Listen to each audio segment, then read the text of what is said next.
خلائف الارض ورفع بعضهم فوق بعض درجات لیبلوکم فیما آتاکم، ضرور وہ تمہیں اپنے دیے ہوئے میں آزمائے گا. لیبلوکم فیما آتاکم، جو اس نے تمہیں دیا ہے اس میں تمہیں ضرور آزمائے گا. تو بھئی آزمائش بھی ضرور ہونی ہے. کسی کو اللہ تبارک و تعالیٰ مال دے کر، کسی کو اولاد دے کر، کسی کو عقل و شعور دے کر، کسی کو طاقت دے کر، کسی کو ثروت دے کر، کسی کو عزت دے کر آزماتا ہے.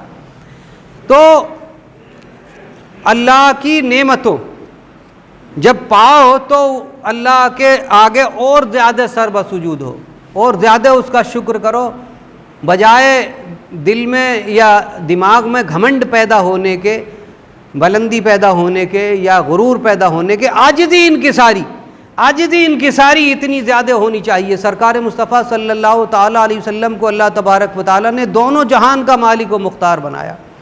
تو عاجزی انکساری دیکھیے، یعنی دونوں جہان کا بادشاہ ہوتے ہوئے آپ کی عاجزی انکساری دیکھیے کہ زمین پر سونا اور مطلب معمولی سے کھانا کھانا کیا تھا. سرکار مصطفیٰ صلی اللہ تعالیٰ علیہ وسلم لیٹے ہوئے تھے اپنے حجرے میں، تو حضرت فاروق اعظم آئے. تو گرمی کے دن تھے، جیسے آج گرمی کے دن ہیں، سرکار نے کرتا نکال دیا تھا سونے کے لیے. دوپہر کا وقت تھا اور یوں ہی کرتا نکالے ہوئے چٹائی پر سو رہے تھے. جب حضرت فاروق اعظم آئے اور حضرت عثمان غنی، تو سرکار اٹھے اور اٹھ کر بیٹھے اور کرتا پہنا. تو دیکھا یوں کروٹوں میں، دونوں جانب کروٹوں میں، پیٹھ میں اور کروٹوں میں چٹائی کے نشان پڑے ہوئے تھے. حضرت فاروق اعظم کی آنکھوں سے آنسو جاری ہو گئے. پوچھا سرکار نے، عمر کس چیز نے تمہیں رلایا؟ مجھے تو کوئی بات نہیں ہے، تم کیوں روئے؟ تو حضرت فاروق اعظم کہنے لگے، سرکار قیصر و کسریٰ کے بادشاہ جو ہیں، قیصر ایران اور کسریٰ روم کے بادشاہ، وہ نرم گدوں پر، قالینوں پر، ریشمین قالینوں پر لیٹیں، اور آپ دونوں جہان کے بادشاہ ہوتے ہوئے اور چٹائی پر ننگے بدن لیٹے ہوئے، چٹائی کے نشان آپ کے جسم اطہر پر ہیں. تو سرکار نے ارشاد فرمایا، عمر یہ دنیا چند روزہ ہے، یہ چند روزہ زندگی سادگی کے ساتھ میں گزار کر چلے جاؤ، اپنے رب کے سامنے روبرو، یعنی رب کے روبرو پیش ہو جاؤ، اور سرخ روئی کے ساتھ میں جتنا زیادہ ساز و سامان ہوگا اتنا ہی زیادہ حساب کتاب دینا ہوگا. کہ سادگی سیرت سرکار پر سب کچھ نثار، اے جہان نوئے تیرا باق پن کچھ بھی نہیں.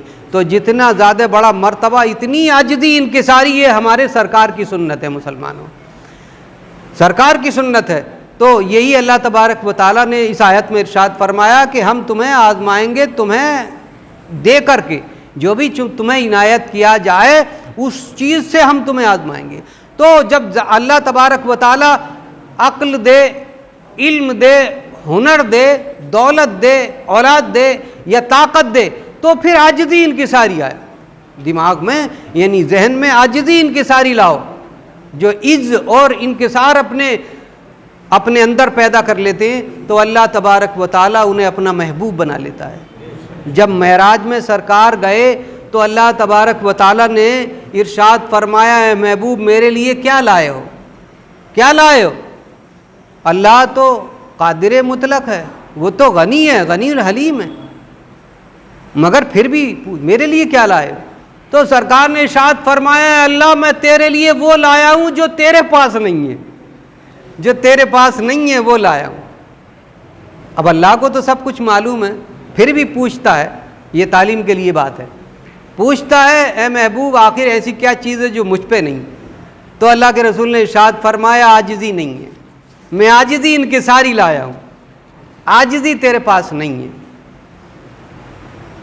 تو یہ عاجزی انکساری اللہ کے رسول کی سنت. مسلمانوں، سنی کہلانے کے مستحق ہم جبھی ہوں گے جب کہ اللہ کے رسول سرکار مدینہ صلی اللہ تعالیٰ علیہ وسلم کی ادائیں ہماری زندگی میں آ جائیں.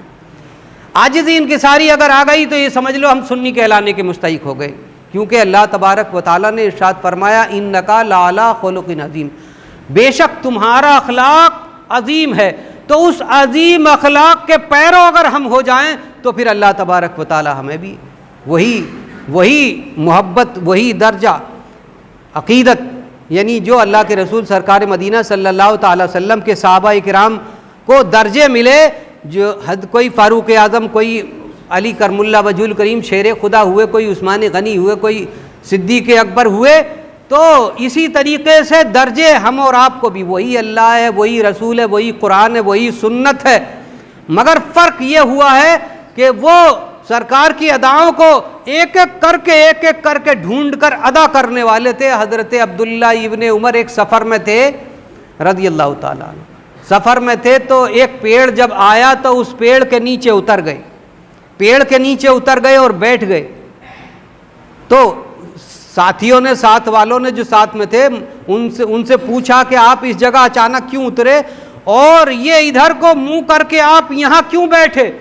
تو انہوں نے کہا کہ ایک مرتبہ میں نے سرکار مصطفیٰ صلی اللہ تعالی وسلم کو سفر میں شریک تھا اسی جگہ، اور ادھر کو منہ کر کے بیٹھے ہوئے، اس طرح بیٹھے ہوئے میں نے دیکھا تھا، اس لیے میں چاہتا ہوں کہ سرکار جس جگہ بیٹھے میں بھی اس جگہ بیٹھوں اور ان کی سنت ادا کروں۔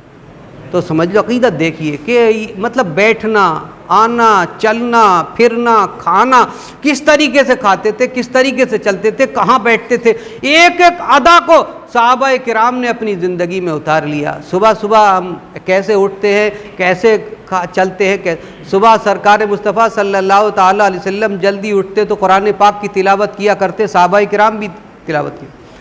اسی طریقے سے ہمارا معمول بھی ہونا چاہیے۔ ان قرآن الفجر کان مشہودا، اللہ نے 15ویں سپارے میں ارشاد فرمایا، بے شک صبح کا قرآن جب پڑھا جاتا ہے، فجر کے وقت قرآن پڑھا جاتا ہے تو فرشتے رحمتیں لے کر کے نازل ہوتے ہیں۔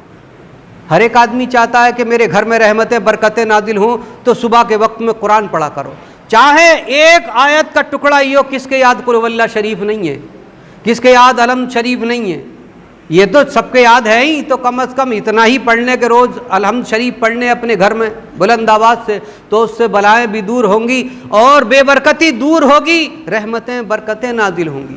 یہ کوئی بڑے کام نہیں ہے، ایسے نہیں ہے کہ صاحب ہم پہ پیسہ نہیں ہے، ہم خرچ نہیں کر سکتے یا ہم کر نہیں سکتے، یہ تو ایک ایسے معمولی کام ہے جس سے دل کی سیاہی کو، دل کی جنگ جو ہوتی ہے وہ دور ہو جاتی ہے اور دل میں نور کا اجالا پیدا ہو جاتا ہے۔ اس لیے دوسروں کی جو باتیں ہیں انہیں تو ڈھونڈ کے کہ وہ وراٹ کوہلی کیسی داڑھی رکھ رہا ہے، ایسی داڑھی ہم رکھ لیں۔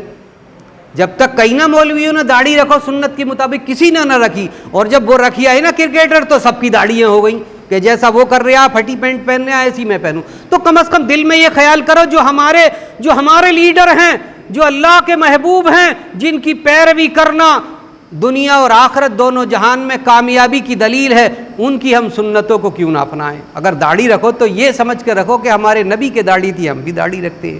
ٹوپی یوں پہنو کہ ہمارے نبی امامہ باندھتے تھے، ٹوپی اوڑھتے تھے، تو ہم بھی لباس میں، چلنے میں، کھانے میں، پینے میں، ہر معاملے میں یہ دیکھو 3 سانسوں میں سرکار پانی پیتے تھے، بسم اللہ شریف پڑھ کے پیتے تھے اور جو ہے دیکھ کر پیتے تھے۔ یہ سنت ادا ہو جائے، پانی پیاس ہماری بجھے گی مگر سنت کا ثواب مل جائے گا۔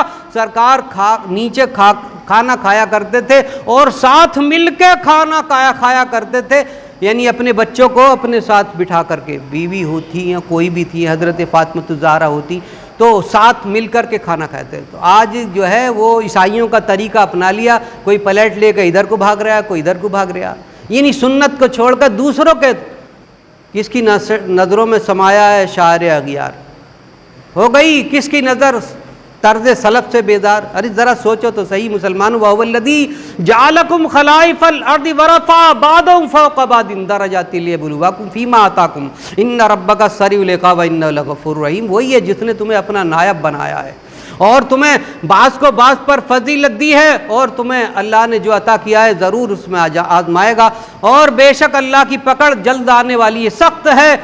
ان ربک لسریع العقاب وانہ لغفور رحیم، بے شک وہ بڑا معاف فرمانے والا اور رحم کرنے والا ہے۔ اللہ تبارک و تعالی ہم سب کو پیارے آقا کی پیاری سنتوں پر عمل کی توفیق عنایت فرمائے، قرآن و سنت پر، قرآن کی، اللہ کی کتاب کی تمام باتوں پر عمل کی توفیق عنایت فرمائے۔ اے اللہ اس مبارک جمعے کے دن تو گناہ گاروں کو معاف فرماتا ہے، تمام حاضرین کو اپنے محبوب کے وسیلے معاف فرما، آمین۔ وآخر دعوانا ان الحمد للہ رب العالمین۔